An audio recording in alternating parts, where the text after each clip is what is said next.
Hello friends, स्वागत है आप सभी का सीवीबीकल आर्ट्स क्लासेस में। ज्योग्राफी के मोस्ट इंपॉर्टेंट क्वेश्चन इस वीडियो में कवर किया जाएगा।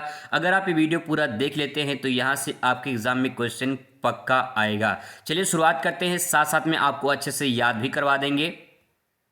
शुरुआत करते हैं। सबसे पहले यहाँ पे जो है बहुविकल्पीय प्रश्न से। तो पहला प्रश्न आपके सामने है, मानव विकास की अवधारणा निम्नलिखित में से किस विद्वान की देन है? तो यहाँ पे राइट आंसर हो जाएगा डॉक्टर महबूब उल हक का। मानव विकास की अवधारणा डॉक्टर महबूब उल हक ने दिया था। अगला क्वेश्चन देखिए आपके सामने है।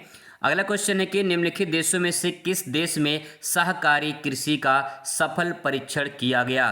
तो इसका नाम हो जाएगा डेनमार्क। डेनमार्क इसमें राइट आंसर हो जाएगा। अगला प्रश्न है यहाँ पे कि निम्नलिखित में से कौन सा एक जलमार्ग मैक्सिको की खाड़ी में है? तो यहाँ पे अगर बात करें मिसिसिपी जो है ये जलमार्ग मैक्सिको की खाड़ी से संबंधित है। आगे बात करते हैं अगला प्रश्न। अगला प्रश्न है कि निम्नलिखित में से कौन सा तृतीय क्रियाकलाप नहीं है? तो मनोरंजन सेवाएं तृतीय क्रियाकलाप है, हलवाई का कार्य ये भी तृतीयक है, चल अचल संपत्ति क्रय विक्रय ये भी है, और इसमें जो है चीनी का उत्पादन ये द्वितीय क्रियाकलाप के अंतर्गत आता है। आगे देखिए अगला प्रश्न।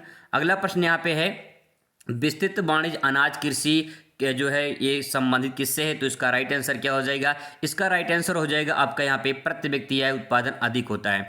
यानी जो विस्तृत अनाज जो कृषि होती है इसमें जो है प्रति व्यक्ति उत्पादन अधिक होता है, ये करेक्ट आंसर हो जाएगा। आगे बात करते हैं। अगला प्रश्न आपके सामने है, भारत के पूर्वी तट पर कौन सा बंदरगाह नहीं है? तो इसमें राइट आंसर मुंबई हो जाएगा। मुंबई जो है ये पश्चिमी तट पर स्थित है। आगे बात करते हैं अगला प्रश्न। 7वां प्रश्न देखिए, निम्नलिखित में से किस स्थान पर पहला परमाणु ऊर्जा स्टेशन स्थापित किया गया था? तो इसका राइट आंसर हो जाएगा तारापुर। ठीक है, बात करते हैं अगले प्रश्न का। तो अगला प्रश्न यहाँ पे देखिए 8 नंबर क्वेश्चन, नीचे कथन और कारण दिए गए हैं, सही विकल्प चुनकर लिखिए। तो इसमें कथन कह रहा है कि धान, गेहूं, आम और दलहन की फसलों के लिए जलोढ़ मिट्टी उपयोगी है, और कारण में कहा गया है कि जलोढ़ मिट्टी अधिक नमी के लिए प्रसिद्ध है। तो इसमें कौन सा कथन सही हो जाएगा? इसमें कथन गा वाला जो है ये सही हो जाएगा। कथन कह रहा है कथन और कारण दोनों सही है, एवं कारण जो है वो कथन का उचित व्याख्या करता है। तो राइट आंसर इसमें गा हो जाएगा। चलिए बात करते हैं अगले प्रश्न पर, और यहाँ पे अति लघु प्रश्न आपके सामने आ चुका है। रटजल के अनुसार मानव भूगोल को परिभाषित कीजिए। अब यहीं पे जो है आपको अच्छे से याद करवाने की पूरी कोशिश करेंगे, समझने का प्रयास करेंगे आप लोग। देखिए, आधुनिक मानव भूगोल के जन्मदाता जर्मन भूगोलवेत्ता फ्रेडरिक रटजल के अनुसार इन्होंने कहा है कि मानव भूगोल मानव समाजों और धरातल के बीच संश्लेषित अध्ययन है। ये इनकी परिभाषा हो गई। अब इन परिभाषाओं को मैं आपको सिंपल वर्ड में समझाऊं। देखिए, जो मानव है, ठीक है, ये जो पूरा पूरा का मानव का समाज है, ये मानव समाज कहाँ रहती है? तो जवाब होगा ये मानव समाज रहती है धरातल पे। ठीक है, मानव समाज धरातल पे रहती है। जब मानव धरातल पे रहता है तो मानव धरातल के जो भी संसाधन हैं, इन संसाधनों को उपयोग करता है, और जो है फिर इसका असर यानी धरातल का असर मानव पे और मानव का असर धरातल पे पड़ता है। इसका मतलब ये है कि दोनों आपस में एक दूसरे से कनेक्ट हुए हैं, जुड़े हुए हैं। और संश्लेषित का मतलब क्या होता है? जुड़ा होना, मिला होना। तो जो मानव समाज है वो धरातल से क्या हुआ? जुड़ा हुआ है, और यही इन दोनों का संबंध ही जो है मानव भूगोल कहलाता है। ठीक है, आगे देखिए, रटजल ने परिभाषा अपनी पुस्तक एंथ्रोपोजियोग्राफी में दी है। रटजल की एक पुस्तक थी, इनका पुस्तक का नाम है एंथ्रोपोजियोग्राफी में इन्होंने ये परिभाषा दिया है। इन्होंने पार्थिव एकता पर जोर देते हुए मनुष्य की क्रियाकलापों पर वातावरण के प्रभाव का वर्णन किया है। बस आपको इतना लिखना है कि जो है अगर आप यहाँ तक ले देंगे तभी जो आपको 2 नंबर इस पर मिल जाएगा। अगला क्वेश्चन देखिए, क्वेश्चन यहाँ पे काफ़ी मोस्ट इंपॉर्टेंट है। जनांकीय संक्रमण सिद्धांत का उपयोग क्यों किया जाता है? तो जनांकीय संक्रमण सिद्धांत का उपयोग क्यों किया जाता है इसके बारे में लिखेंगे, आंसर लिखेंगे। जनांकीय संक्रमण सिद्धांत का उपयोग कई कारणों से किया जाता है, और पहला कारण देखिए, भविष्य की जनसंख्या का अनुमान लगाने के लिए जनांकीय संक्रमण सिद्धांत का उपयोग किया जाता है, पहला पॉइंट। दूसरा हो जाएगा जनसंख्या वृद्धि के कारणों को समझने के लिए, जनसंख्या जो वृद्धि है वो किस प्रकार से बढ़ रही है इसको समझने के लिए जनांकीय संक्रमण सिद्धांत जो है इसका उपयोग किया जाता है। इसके बाद है नीति निर्धारण के लिए। नीति निर्धारण का मतलब ये हो जाएगा कि जैसे जनसंख्या बढ़ रही है तो जनसंख्या बढ़े ना उसके लिए कुछ नियम निर्धारित किए जाएं, और परिवार नियोजन इस प्रकार से जो है कुछ ऐसे नियम आए ताकि जो है जनसंख्या वृद्धि से रोका जा सके और कम किया जा सके, है ना। तो इसमें जनसांख्यिकीय या जनांकीय संक्रमण सिद्धांत के ये उद्देश्य हो जाएगा या फिर कह सकते हैं इसका उपयोग हो जाएगा। अगला है सामाजिक आर्थिक विकास की योजना बनाने के लिए। यहाँ पे 3 पॉइंट है सामाजिक आर्थिक विकास। तो सामाजिक और आर्थिक विकास की जो योजना है उसको बनाने के लिए जनांकीय संक्रमण सिद्धांत का उपयोग किया जाता है। जनसंख्या वृद्धि के प्रभाव को अध्ययन करने के लिए और इसके बाद जो है जनसांख्यिकीय लाभांश का अनुमान लगाने के लिए। यानी कहने का तात्पर्य दोस्तों ये है कि जनांकीय जो या जनसांख्यिकी है दोनों का मतलब एक ही होता है। इसका लाभ जो है किस प्रकार से जनसंख्या को लाभ मिले उसके लिए जो है एक अनुमान एक आंकड़ा लगाते हैं और यही जो है इसका सिद्धांत हो जाएगा। तो ये कुल मिला के यहाँ पे 6 पॉइंट हैं, आप इसको जो है अपनी भाषा में भी बना के लिख सकते हैं। बात करते हैं अगला प्रश्न, काफ़ी मोस्ट इंपॉर्टेंट है, मानव विकास के 4 प्रमुख घटकों के नाम लिखिए। तो मानव विकास के 4 प्रमुख घटकों के नाम लिखिए। यहाँ पे देखिए कैसे लिखेंगे। मानव विकास के 4 प्रमुख घटक जो है या फिर स्तंभ कह सकते हैं या फिर कारक कह सकते हैं। कितने प्रकार से सवाल आपसे पूछ सकता है, आपसे घटक पूछ लेगा, स्तंभ पूछ लेगा, कारक पूछ लेगा, इन्हीं तीनों का आंसर सेम होगा। ठीक है, तो यहाँ पे देखिए आपको ध्यान में रखना है, मैं छोटा सा ट्रिक बता दे रहा हूँ, आपको ध्यान रखना है सा, ठीक है, सा उ सा, ठीक है, सा उ सा ध्यान रखना है। सा से समता हो जाएगा, ठीक, दूसरे सा से सशक्तिकरण हो जाएगा और उ से उत्पादकता हो जाएगा और सा से सशक्तिकरण हो जाएगा।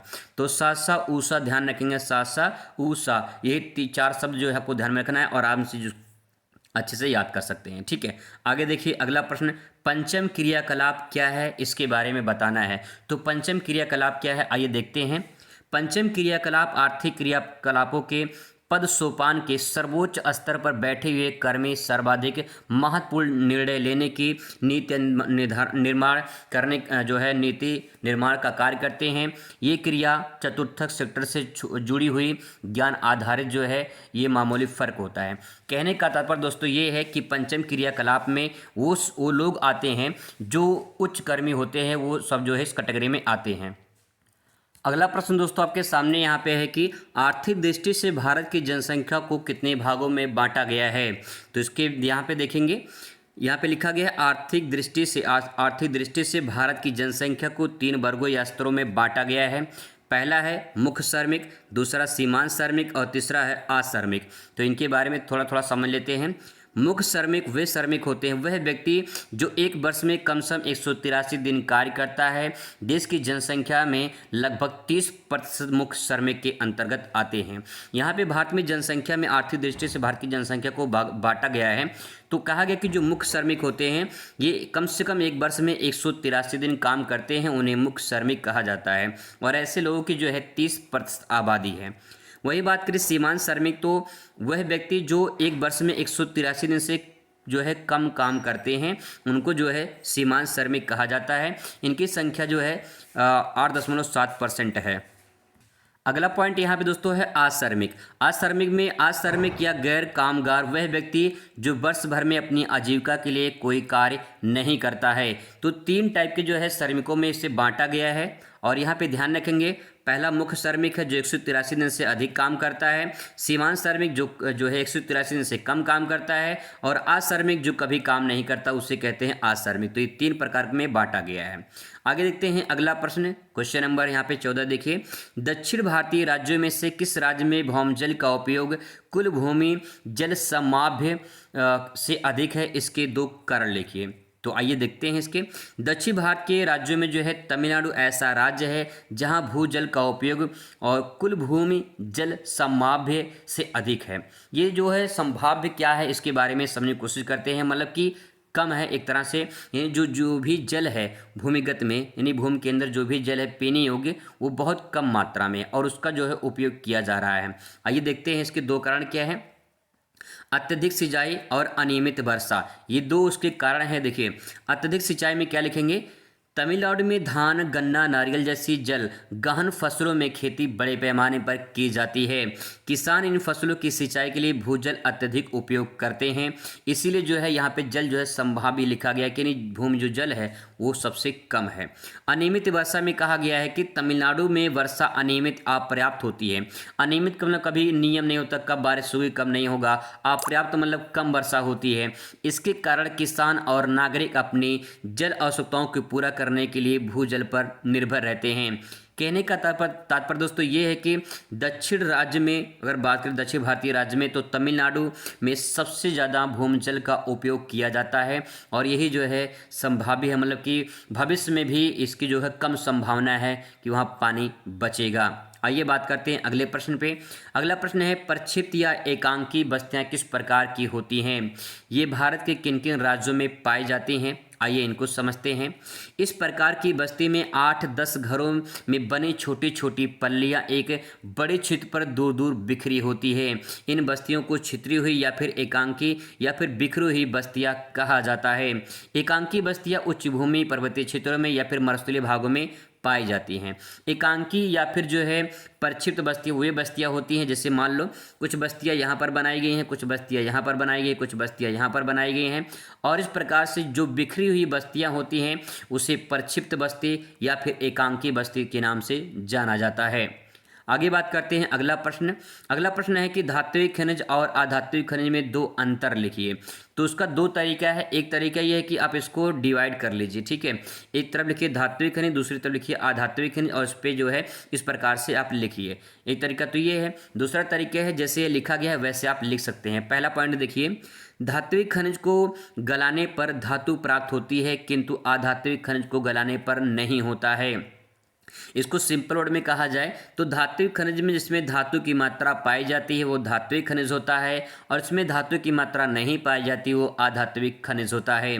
इसके बाद दूसरा लिखेंगे, धात्विक खनिज कठोर एवं चमकीले होते हैं जबकि अधात्विक खनिजों में ये विशेषता नहीं पाई जाती। ये इसकी अंतर हो गया। अगला है कि इन्हें धात्विक यानी पीट कर तार बनाया जा सकता है किंतु अधात्विक को पीटने पर ये चूर चूर हो जाते हैं। सिंपल है, आसान शब्दों में लिखा गया है और आसान शब्दों में समझ कर आप लिख सकते हैं। अब बात करते हैं लघु उत्तरीय प्रश्न की। पहला प्रश्न यहाँ पे है कि विश्व की 90% जनसंख्या केवल 10% क्षेत्र पर ही निवास करती है, इसका कारण लिखिए। क्या कारण है कि विश्व की 90% जनसंख्या जो है केवल 10% भूमि पर निवास करती है? आइए इसका आंसर देखते हैं। हेडिंग डाल देंगे कि विश्व की जनसंख्या निम्न कारणों से असमान रूप से वितरित है या फिर फैली हुई है। पहला लिखेंगे, नदी घाटियों में पानी की उपलब्धता। जो जनसंख्या यहाँ पे 90% देखने को मिलती है, 10% भूमि पर 90% जनसंख्या देखने को मिलती है, उसका सबसे बड़ा कारण है कि नदी घाटियाँ जो है यहाँ पे उपलब्ध हैं और नदी घाटियों में पानी उपलब्ध है। तो पहले जब मानव इस दुनिया में आया था तो पहले पानी और भोजन की तलाश में इधर उधर बिखर रहा था। तो पानी और भोजन की तलाश में जो है वो इधर उधर बिखरा और उसके बाद जो है जहाँ पानी मिला वहीं बसना शुरू कर दिया। तो नदी घाटी में पानी की उपलब्धता के कारण मानव वहाँ बसना शुरू कर दिया। दूसरा लिखेंगे, भूमि रूप से जैसे मैदानी इलाकों में घनी आबादी है जबकि पहाड़ी क्षेत्रों में कम आबादी है। रेगिस्तान में भी बहुत कम आबादी देखने को मिलती है। तो यहाँ पे जो पॉइंट कहा गया कि मैदानी भागों में जनसंख्या ज़्यादा होती है लेकिन पहाड़ी क्षेत्रों में कम होती है और रेगिस्तान वाले क्षेत्र में बहुत कम हो जाती है। इसका मतलब ये कि मैदानी भाग होने के कारण यहाँ पर जनसंख्या ज़्यादा निवास करती है। अगला है कि जलवायु गर्म और ठंडी और शुष्क जलवायु में विरल जनसंख्या पाई जाती है, जैसे टुंड्रा प्रदेश है, रेगिस्तान है, यहाँ पे जो है जनसंख्या कम निवास करती है और मध्यम जलवायु में घनी आबादी निवास करती है। जैसे बहुत ज़्यादा कहीं पे गर्मी पड़ती हो तो आप वहाँ रहना पसंद करेंगे, नहीं रहना पसंद करेंगे। बहुत ज़्यादा ठंडी पड़ती है वहाँ पे रहना पसंद करेंगे, बिल्कुल नहीं पसंद करेंगे। तो इसका मतलब ये है कि जहाँ पे मध्यम जलवायु, थोड़ी ठंडी थोड़ी गर्मी, थोड़ी ठंडी थोड़ी गर्मी, जैसे यूपी है, यूपी बिहार है ना, पश्चिम बंगाल है, महाराष्ट्र है, मध्य प्रदेश है, यहाँ पे जनसंख्या ज़्यादा देखने को मिलती है क्योंकि यहाँ पे मौसम अनुकूल होता है, मध्यम जलवायु पाई जाती है। अगला लिख सकते हैं, अगला पॉइंट यहाँ पे कि कृषि की संभावना के लिए उपजाऊ मिट्टी क्षेत्रों में घनी आबादी होती है, यानी जहाँ पे कृषि के लिए भूमि उपलब्ध होते हैं वहाँ पे घनी आबादी पाई जाती है। अगला है खनिजों की उपलब्धता। घनी आबादी वहीं पाई जाती है जहाँ पे खनिज की उपलब्धता यानी खनिज आसानी से मिल जाते हैं और उनके खनिज मिलेंगे तो उनको रोजगार मिलेगा तो जनसंख्या वहीं पे निवास करना शुरू कर देती है। ठीक है। इसके बाद औद्योगिकीकरण, यानी जहाँ पे जो है फैक्ट्री वगैरह कंपनियाँ वगैरह लगती हैं वहाँ पे लोग को रोजगार मिल जाता है, अपने जीवन यापन के लिए जो है वहाँ से जीविका चल जाती है। तो जहाँ पे औद्योगिकीकरण होता है वहाँ पे जो है जनसंख्या निवास करती है। तो ये सभी कारण हैं जो 90% जनसंख्या जो है 10% क्षेत्र पर निवास करती है। अगला प्रश्न दोस्तों आपके सामने है कि ऋणात्मक भुगतान संतुलन का होना किसी देश के लिए क्यों हानिकारक है। ऋणात्मक भुगतान संतुलन के बारे में बात कही जा रही है, आइए उसको समझते हैं। यदि आयात का मूल्य देश के निर्यात के मूल्य की अपेक्षा अधिक होता है। देखिए, आयात का मतलब होता है खरीदना, निर्यात का मतलब होता है बेचना। अब यहाँ पे आयात का मतलब खरीदना, निर्यात का मतलब बेचना, तो वही बात यहाँ पे कहा गया है। यदि आयात का मूल्य देश के निर्यात मूल्य के अधिक होता है, यानी कहने का तात्पर्य ये है कि आयात मूल्य अगर जो है आयात मूल्य जो है निर्यात मूल्य से अधिक होगा, तो कहने का तात्पर्य ये है कि अगर आप 10 रुपये का सामान खरीदते हैं, ठीक है, 10 रुपये का सामान खरीदते हैं और आप बेच रहे हैं, मान लो कि जो है आप 20 रुपये का बेच रहे हैं, है ना, 10 रुपये का खरीद रहे हैं, 20 रुपये का बेच रहे हैं, तो यहाँ पे जो है आपका जो है संतुलन बना रहेगा। लेकिन अगर आप 20 रुपये में खरीद रहे हैं और 10 रुपये में बेच रहे हैं, तो घाटा होगा कि नहीं होगा? बिल्कुल घाटा होगा। वही बात यहाँ पे कहा गया है कि आयात जो है वो निर्यात मूल्य से अधिक है, यानी आप खरीद रहे हैं ज़्यादा, बेच रहे हैं कम, तो इसका मतलब ये है कि आपका जो है वो देश जो है वो ऋणात्मक भुगतान संतुलन की स्थिति में रहता है। ठीक है, आगे किसी देश का ऋणात्मक भुगतान संतुलन उस देश की अंतिम रूप से वित्तीय संचयन की समाप्ति को प्रेरित करता है। वही तात्पर्य यहाँ पे ये है कि अगर कोई भी देश जो है ऋणात्मक मतलब कि माइनस में जाता है, घाटे में जाता है, जैसे पाकिस्तान देश है, वो घाटे में जाता है क्योंकि वो कर्ज ज़्यादा ले लेता है, चुका पाता नहीं, कर्ज ज़्यादा ले लेता है, तो जिसके कारण जो है ये समस्या उत्पन्न होती है। तो वही बात यहाँ पे कहा गया इस प्रश्न का उत्तर में। ठीक है, आगे देखिए अगला प्रश्न है। अगला प्रश्न दोस्तों आपके सामने है कि बाजारीय सब्जी कृषि नगरीय क्षेत्र के समीप क्यों जाती है। ठीक है, क्वेश्चन है कि जो बाजारी सब्जी होती है वो कृषि नगरीय क्षेत्र में क्यों जाती है। ऐसा जैसे फल मंडी होता है ना, या सब्जी मंडी होती है, वो नगर के पास में होती है, ऐसा क्यों होता है, आइए देखते हैं। बाजारीय सब्जी कृषि जिसमें सब्जियां, फल, पुष्प उगाए जाते हैं, उनकी मांग या खपत नगरीय क्षेत्रों में अधिक होती है। ऊंची आय वाले उपभोक्ता नगरीय केंद्र में रहते हैं, जहां इन उत्पादों की अच्छी कीमत मिल जाती है। कृषि के इस रूप में गहन और श्रम अधिक पूंजी की आवश्यकता होती है, जिसकी भरपाई उच्च आय वाले उपभोक्ता ही कर सकते हैं। अतः यह कृषि नगरीय क्षेत्र के समीप की जाती है। तो दोस्तों यहाँ पे बात वही कही जा रही है, जैसे शहरों में फल मंडी होती है ना, या फिर सब्जी मंडी होती है, तो सब्जी मंडी शहर के किनारे क्यों होती है? क्योंकि वहाँ पे अधिक आय वाले होते हैं और उस जो है वस्तु के लिए जो है अधिक इनकम दे देते हैं।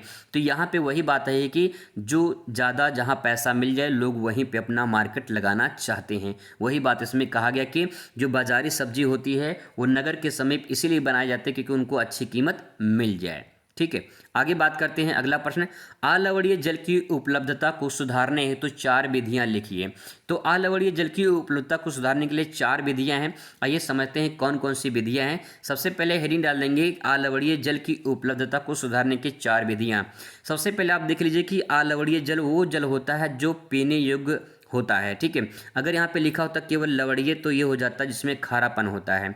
इसका मतलब ये है दोस्तों अलवणीय जल जिसको हम पी सकते हैं, यानी वो पानी जिसे हम पी सकते हैं। पहला पॉइंट लिखेंगे वर्षा जल संचयन, यानी जो वर्षा जल है उसको जो है संचय किया जाता है, उसको इकट्ठा किया जाता है। वर्षा जल को इकट्ठा करके भविष्य में उपयोग के लिए सुरक्षित रखना, इसे छतों, जमीन या फिर अन्य सतहों में इकट्ठा किया जा सकता है।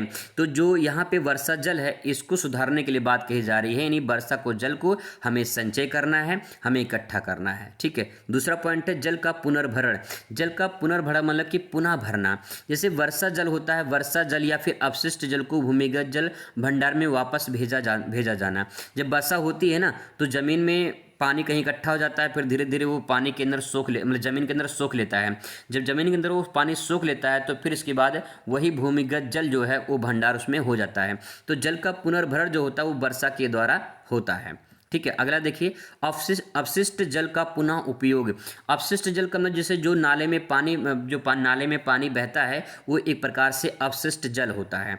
ठीक है, घरेलू और औद्योगिक अपशिष्ट जल को उपचारित करके सिंचाई, औद्योगिक उपयोग, अन्य कार्यों में पीने योग्य में जो है किया जा सकता है। तो जो है बहुत सारे क्षेत्रों में जो है उन पानी को, जो नाले का पानी होता है या फिर घरेलू पानी होता है, उन सभी को जो है वेरीफाई करके पुनः जो उसका उपयोग किया जाता है, सिंचाई में, औद्योगिक में उपयोग में किया जाता है। ठीक है, अगला पॉइंट है यहाँ पे जल संरक्षण। जल संरक्षण का मतलब पानी को बर्बादी से बचाना है। पानी की बर्बादी कम करने के लिए प्रयास करना, जैसे कम पानी से नहाना, टपकते नल की जो है ठीक करना, या फिर कम पानी की खपत करने का उपकरण उपयोग करना चाहिए। तो इस प्रकार से जल संरक्षण किया जा सकता है। तो दोस्तों ये 4 पॉइंट है आप इसको आसानी से समझ के आसानी से लिख सकते हैं। बात करते हैं अगले प्रश्न की। ऊर्जा की अपारंपरिक स्रोत कौन से हैं, किन्हीं दो विषयों में लिखिए। आइए ऊर्जा की अपारंपरिक स्रोत के बारे में समझते हैं। अपारंपरिक स्रोत को गैर परंपरागत भी कहते हैं या फिर इसे नवीकरणीय भी कहा जाता है। आइए इसका उत्तर देखते हैं। ये सतत पोषणीय ऊर्जा के नवीकरणीय ऊर्जा स्रोत है। यानी नवीकरण का मतलब ये होता है जिसे हम पुनः नया बना सकते हैं, नया प्राप्त कर सकते हैं, वो नवीकरण ऊर्जा स्रोत होता है। आगे देखिए, जैसे सौर ऊर्जा है, पवन ऊर्जा है, जल ऊर्जा, ज्वारीय ऊर्जा, तरंग ऊर्जा, भूतापीय ऊर्जा, जैव ऊर्जा, ये सब जो है अपारंपरिक ऊर्जा के स्रोत हैं। देखिए, सूर्य कभी समाप्त होने वाला है नहीं, यानी सूर्य से प्राप्त ऊर्जा जो है हम पुनः प्राप्त कर सकते हैं। जैसे सोलर वाला होता है, सोलर का जब उसमें जब बैटरी चार्ज नहीं हो, जब खत्म हो जाती है एनर्जी, तो फिर वो जैसे धूप लगता है वो फिर से चार्ज हो जाता है। यानी सौर ऊर्जा कभी खत्म होने वाली नहीं है, पवन ऊर्जा कभी खत्म होने वाली नहीं है। इस प्रकार की जो ऊर्जा होती है इसे अपारंपरिक ऊर्जा स्रोत कहा जाता है, या फिर कह सकते हैं नवीकरण ऊर्जा स्रोत कहते हैं। आगे इससे जैसे यहाँ पे एग्जाम्पल के दिया है कि दो विषय के बारे में लिखे, तो यहाँ पे देखिए सौर ऊर्जा, सूर्य से प्राप्त जो ऊर्जा होती है उसी को सौर ऊर्जा कहा जाता है। और देखिए ये स्वच्छ अक्षय, अक्षय का जिसका कोई क्षय ना हो, जिससे कोई नष्ट ना हो, ठीक है, पर्यावरण के अनुकूल होता है। यानी जो सौर ऊर्जा होता है आज की डेट में इसका प्रचलन ज़्यादा चल रहा है, क्योंकि जो है ये पर्यावरण के लिए अनुकूल होता है, इससे कोई जो है हानिकारक नहीं होता है। यह ऊर्जा एक भविष्य है जो न केवल बिजली की कमी को दूर कर सकती है बल्कि प्रदूषण को भी कम कर सकती है। सौर ऊर्जा का उपयोग घरों, व्यवसायों, उद्योगों में ये बिजली पैदा करने के लिए किया जाता है। इसका उपयोग पानी गर्म करने, खाना पकाने, वाहन को चलाने के लिए किया जाता है। घरों में विभिन्न प्रकार के जो बिजली वगैरह होते हैं सप्लाई, उसका भी जो है सौर ऊर्जा में इस्तेमाल किया जाता है। तो सौर ऊर्जा यानी सूर्य से प्राप्त होने वाली ऊर्जा से सौर ऊर्जा बनाया जाता है और ये पर्यावरण के लिए अनुकूल होता है, क्योंकि उससे कोई नुकसान नहीं होता है। आगे जल ऊर्जा लिखिए। जल ऊर्जा में लिखेंगे, जल एक महत्वपूर्ण ऊर्जा, साफ ऊर्जा है जो जल ऊर्जा को उत्पादन करता है। इसका उपयोग बिजली उत्पादन और सड़कों पर गाड़ियां चलाने के लिए किया जाता है। जल ऊर्जा न केवल पर्यावरण के लिए अच्छा है बल्कि इस ऊर्जा का आपूर्ति भी सुनिश्चित रहती है। यानी समुद्र में जल का भंडार है, 71% पूरे समुद्र में पानी है। इनका उपयोग आराम से किया जा सकता है, आसानी से किया जा सकता है। और वैसे भी नदी पर जब डैम बनाया जाता है तो बांध बनाकर जल ऊर्जा का निर्माण किया जाता है। ठीक है, आगे देखिए अगला प्रश्न है, सतत पोषणीय विकास की संकल्पना को परिभाषित कीजिए। आइए समझते हैं सतत पोषणीय विकास की संकल्पना क्या है। तो आप छोटा सा एक हेडिंग डाल सकते हैं, सतत पोषणीय विकास की संकल्पना, और इसके बारे में लिखना है। विश्व पर्यावरण एवं विकास आयोग ने 1987 में सतत पोषणीय विकास आयोग की ओर प्रकाशित रिपोर्ट में इस प्रकार कहा था कि एक ऐसा विकास जिसमें भविष्य में आने वाली आवश्यकताओं की पूर्ति के लिए वर्तमान पीढ़ी को प्रभावित किए बिना एक ऐसा विकास शामिल हो। तो ये जो है सतत पोषणीय विकास जो यहाँ पे लिखा गया है, मैं आपको आसान शब्दों में समझाने की कोशिश करता हूँ। जैसे मान लीजिए कोई एक पेड़ है, ठीक है, कोई एक पेड़ है, इस पेड़ से जो है आपको ऑक्सीजन मिल रहा है, ठीक है, आपको इससे जो है छांव मिल रहा है और आपको इससे जो है लकड़ी मिल रही है, और फिर इसके बाद जो है आपको विभिन्न प्रकार की इससे चीज़ें जो है प्राप्त हो रही हैं। अभी आप क्या करेंगे, इस पेड़ को काट रहे हैं, मान लीजिए आपने इस पेड़ को काट दिया, तो क्या आप की आने वाली पीढ़ी इस पेड़ का उपयोग कर पाएगी? आपका जवाब होगा नहीं कर पाएगी। लेकिन दोस्तों अगर आप इस पेड़ को ना काटे, ऐसे ही पेड़ रहे, तो आपकी आने वाली पीढ़ी भी इसका उपयोग कर पाएगी। ये जो आने वाली पीढ़ी जब इसका उपयोग कर पाएगी तो यही प्रक्रिया सतत पोषणीय विकास के नाम से जानी जाती है। और यही उस परिभाषा में कहा गया है कि ऐसा विकास जिसमें भविष्य में आवश्यकताओं की पूर्ति के लिए वर्तमान पीढ़ी को प्रभावित किए बिना विकास शामिल हो। यानी हम अपना उपयोग तो कर ही रहे हैं, लेकिन भविष्य की आवश्यकताओं की भी, भविष्य के लिए भी इसको बचा कर रखें, तो इस पूरी प्रक्रिया को सतत पोषणीय विकास कहा जाता है। ठीक है, अब बात करते हैं दीर्घोत्तरीय प्रश्न की।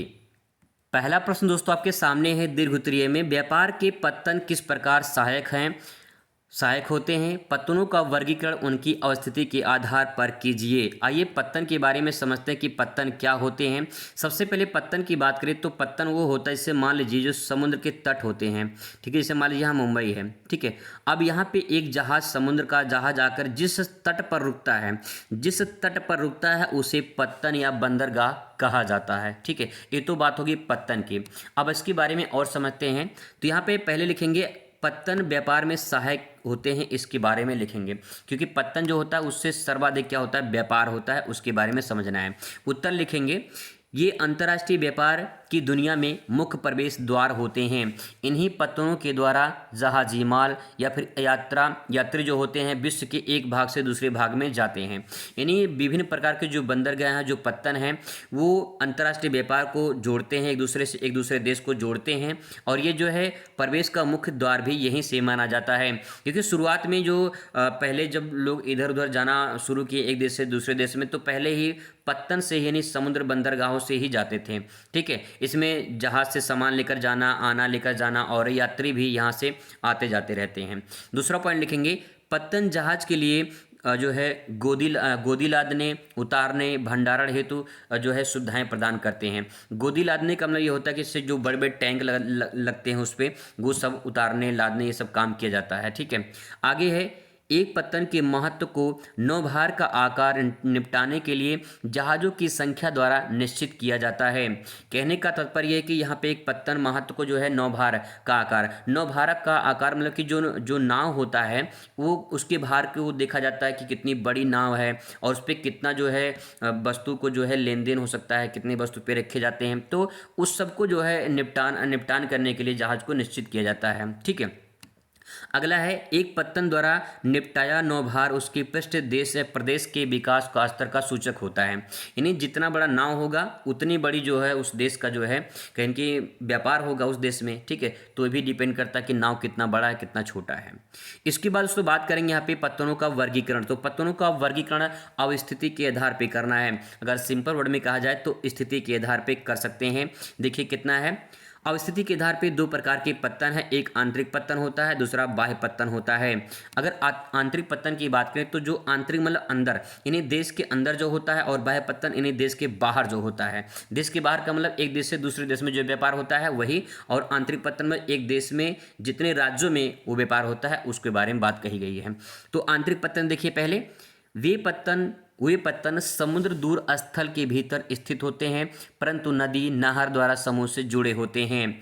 जो विशेष प्रकार के पोत, बजरे या फिर छोटी अतिरिक्त नौकाएं सहित जो है इसकी सहायता करते हैं। मतलब ये है कि इसमें जो आंतरिक पत्तन होते हैं इसमें नदी के द्वारा जो है जुड़े होते हैं या फिर नहर के द्वारा जुड़े होते हैं। तो एक शहर से दूसरे शहर में, एक जिले से दूसरे जिले में, एक राज्य से दूसरे राज्य में जो है ये आंतरिक परिवहन होता है। ठीक है, अब बात करते हैं बाह्य पत्तन की।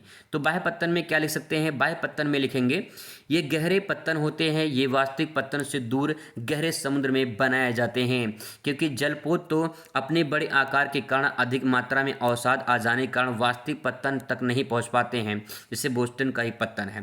कहने का तात्पर्य दोस्तों ये है कि जो बाह्य पत्तन होते हैं ये समुद्र के तट पर बनाए जाते हैं, लेकिन गहरे पानी में बनाए जाते हैं ताकि जो है जो बड़ी जहाज है उसको आसानी से तट पर रोका जाए। अब देखिए एक सवाल आपसे पूछ सकता है अथवा करके पूछ सकता है, क्योंकि वितरीय उत्तरीय में जो है दो प्रश्न होते हैं, चाहे आप ये कर सकते हैं चाहे आप ऊपर वाला कर सकते हैं जो भी मैंने बताया है। तो इसका भी आंसर देख लेते हैं। मानव की प्राकृतिकरण की संकल्पना को स्पष्ट कीजिए। क्या है मानव की प्राकृतिकरण, यानी मानव की प्राकृतिकरण के बारे में आपको बताना है। आइए इसका आंसर देखते हैं।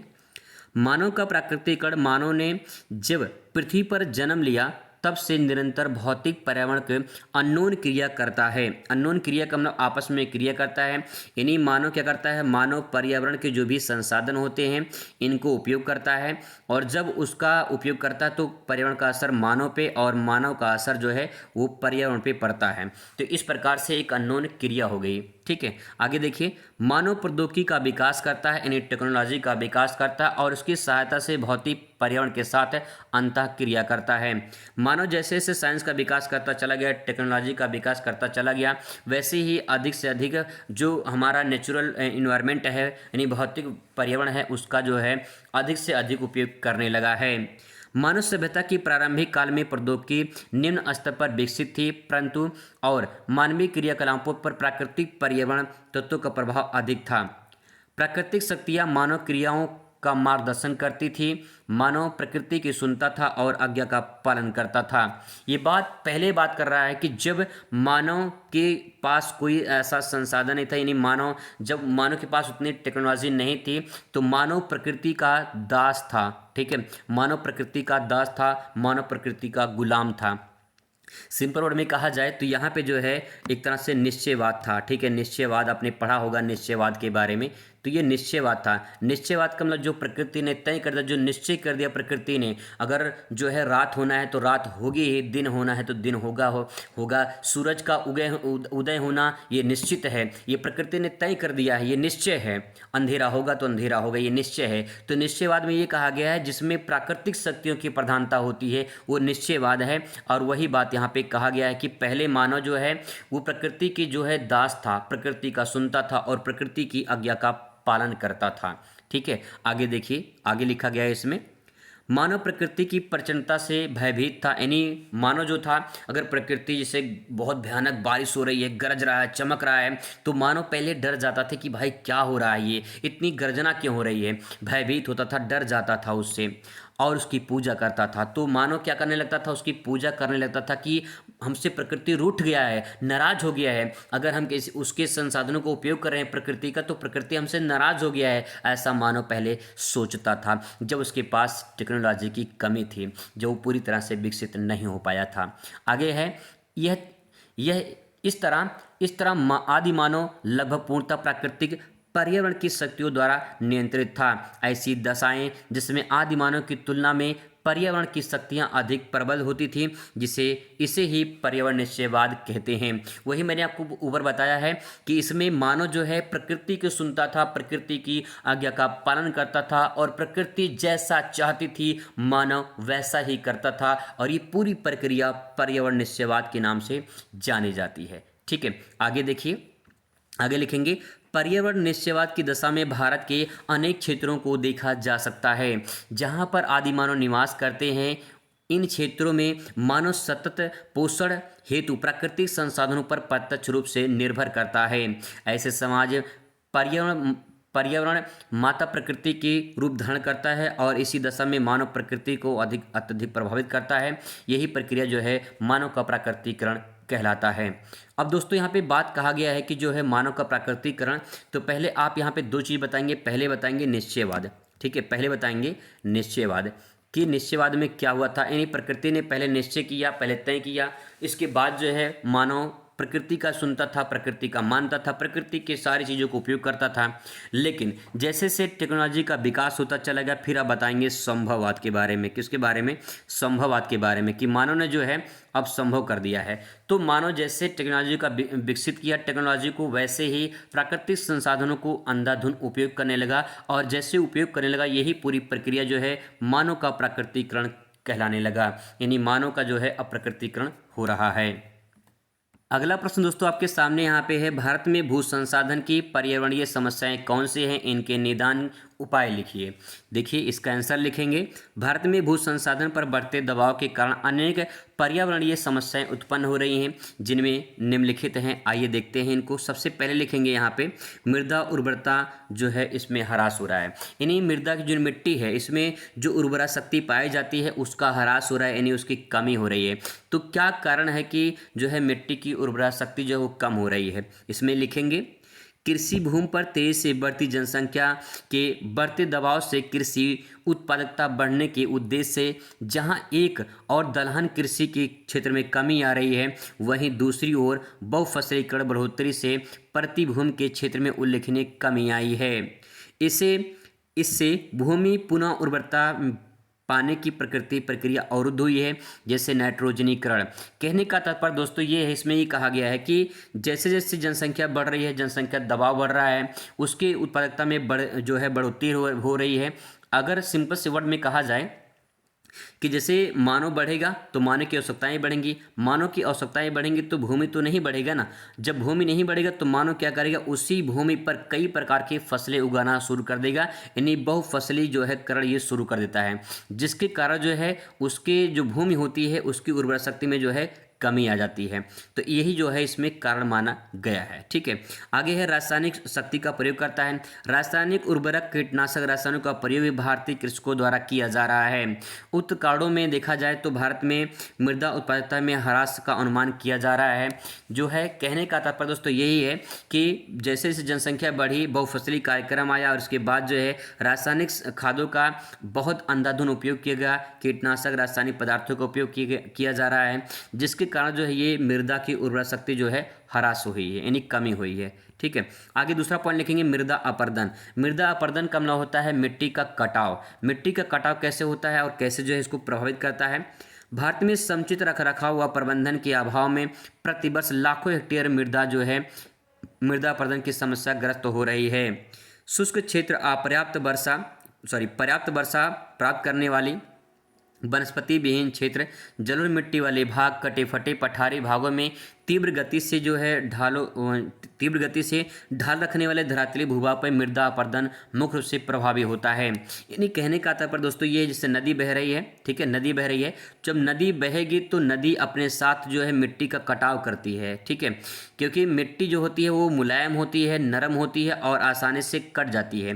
तो जब नदी बहती है तो मिट्टी कटाव करती है और एक स्थान पर दूसरे स्थान पर ले जाकर इकट्ठा करती है, जमा करती है। तो कह रहा वही कि यहाँ पे प्रतिवर्ष लाखों हेक्टेयर मृदा जो है ऐसे कट के चली जाती है। कहीं पे जहाँ पे वनस्पतियाँ नहीं होती हैं, वनस्पति ना होने के कारण जो है मृदा अपरदन ज़्यादा होता है। पर्याप्त वर्षा, जहाँ पे ज़्यादा वर्षा होती है उससे भी मृदा जो है अपरदन होता है, मृदा का कटाव होता है।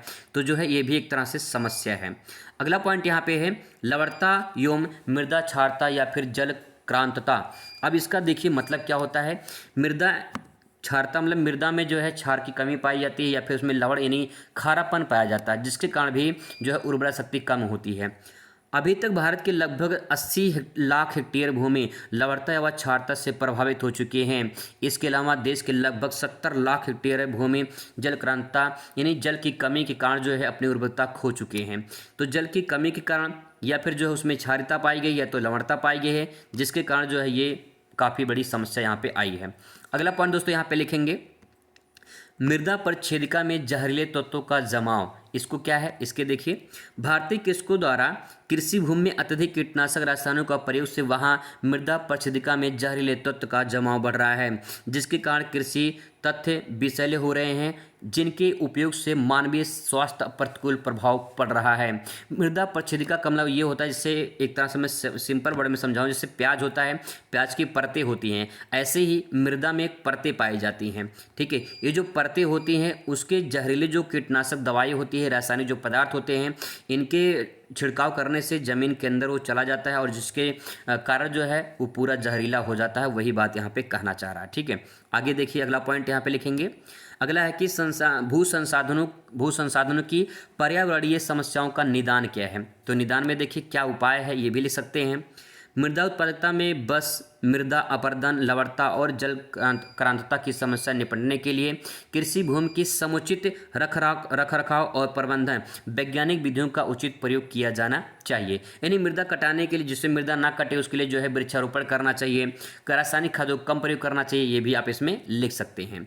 अगला पॉइंट है कृषि फसलों में रासायनिक उर्वरकों के स्थान पर जैविक खादों का प्रयोग करना चाहिए। जो रासायनिक खाद डाले जाते हैं खेतों में उनको कम करके जो है जैविक खादों का, जिसे गोबर की खाद कहा जाता है, उसको जो है प्रयोग किया जाना चाहिए। आगे है कि खाद्यान्न फसलों के साथ साथ दलहनी फसलों के कृषि को पर्याप्त प्रोत्साहन दिया जाना चाहिए। दलहन फसल में जो है नाइट्रोजन वगैरह जो है पाए जाते हैं, तो उससे जो है भूमि को जो है शक्ति एनर्जी मिलती है, जिससे जो है उसकी उर्वरा शक्ति कम नहीं होती है। तो ये सब भी करना चाहिए। आगे यहाँ पे लिखेंगे मृदा परिच्छेदिका में कीटनाशक रसायनों के जमाव को रोकने के लिए कृषि वैज्ञानिक की सहायता लेकर फसलों का जो है सुरक्षित किया जाना चाहिए। तो ये सब जो कीटनाशक जो दवाइयाँ हैं, इनका जो प्रयोग किया जाता है, इनका प्रयोग जो है कम करके वैज्ञानिक पद्धति का इस्तेमाल करना चाहिए। आगे बात करें दोस्तों, अगला प्रश्न आपके सामने यहाँ पे आ चुका है। अथवा करके आपसे सवाल पूछ सकता है कि भारत के किन किन महत्वपूर्ण वस्तुओं का आयात किया जाता है, आयात का मतलब खरीदा जाता है। भारत के अंतर्राष्ट्रीय व्यापार की बदलती प्रकृति का वर्णन कीजिए।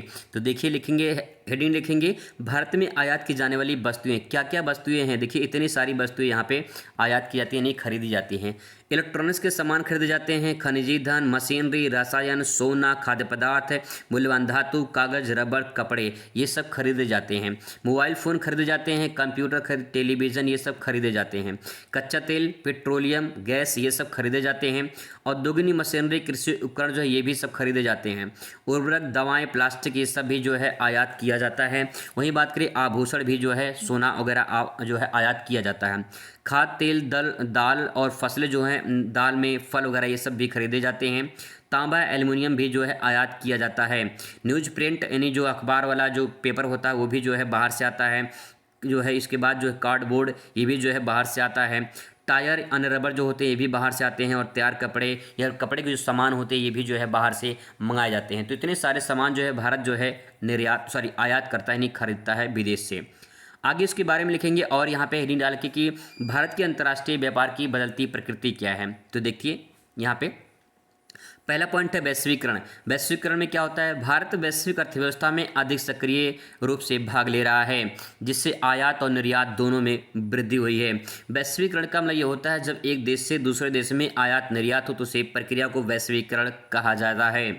अगला है आर्थिक उदारीकरण। आर्थिक उदारीकरण का मतलब ये होता है कि व्यापारी नीतियां अधिक खुली और उदार हुई हैं, जिसमें विदेशी व्यापार में वृद्धि हुई है।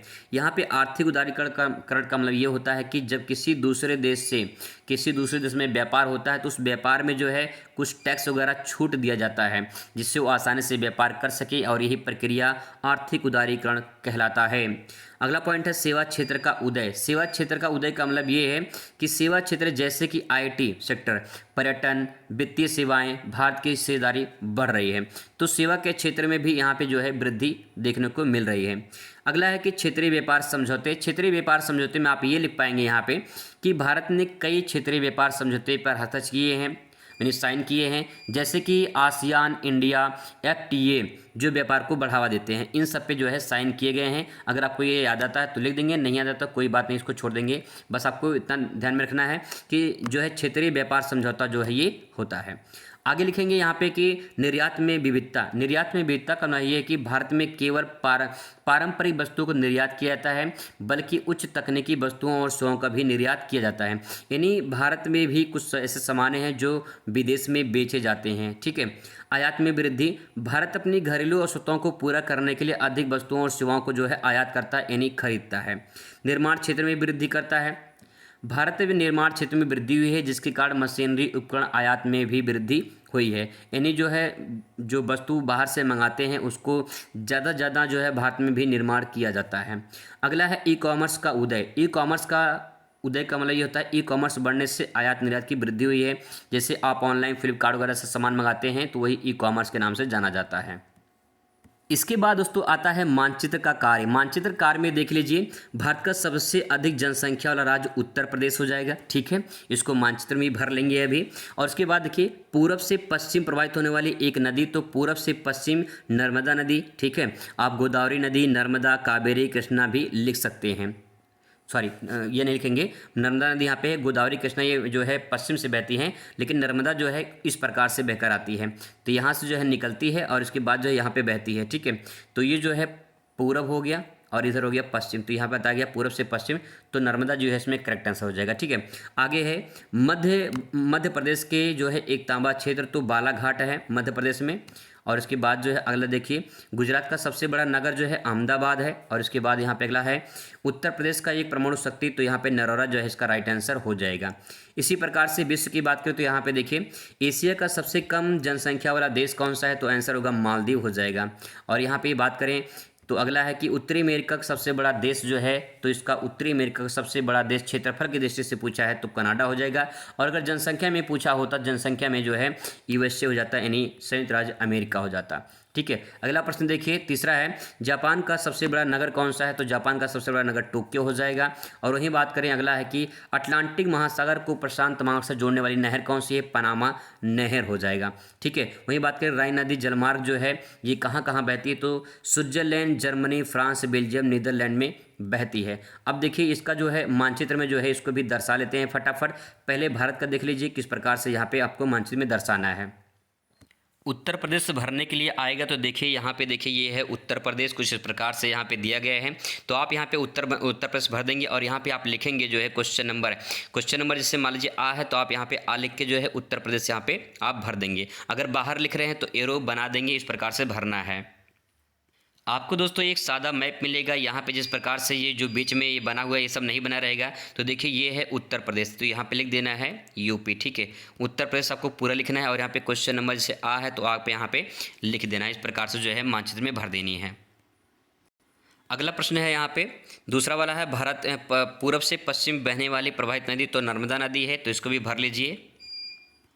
अगर नर्मदा नदी की बात करें तो यहाँ पे देखिए जो है यहाँ पे एक पहाड़ी पड़ता है अमरकंटक, और यहाँ से जो है एक नदी निकलती है कुछ इस प्रकार से मध्य प्रदेश होती है, महाराष्ट्र में जाती है। उसके बाद जो है इस प्रकार से नर्मदा नदी जो है अरब सागर में गिर जाती है। तो यहाँ पे जो है आप इस प्रकार से यहाँ पे भर देंगे नर्मदा नदी, और क्वेश्चन नंबर ये 2 था। ठीक है, यहाँ पे लिख देना इस प्रकार से।